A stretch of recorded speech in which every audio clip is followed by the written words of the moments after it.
সানুরাতে যদি স্মরণে আসে মোরে, বাহির ঝড়ে বহে নয়নে বাড়ি ঝরে।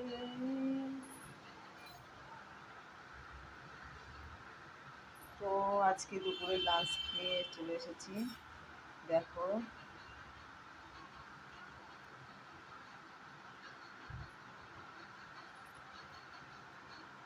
বেশি কিছু না, আজকেও নিরামিষ। ম্যাক্সিমাম দিনই আমি নিরামিষ খাই, তো নিরামিষটা আমার ভালো লাগে। ডিমটা ভালোবাসি কিন্তু ডিমে অ্যালার্জি হচ্ছে। তো শুভ দুপুর, সবাই ভালো থাকুন।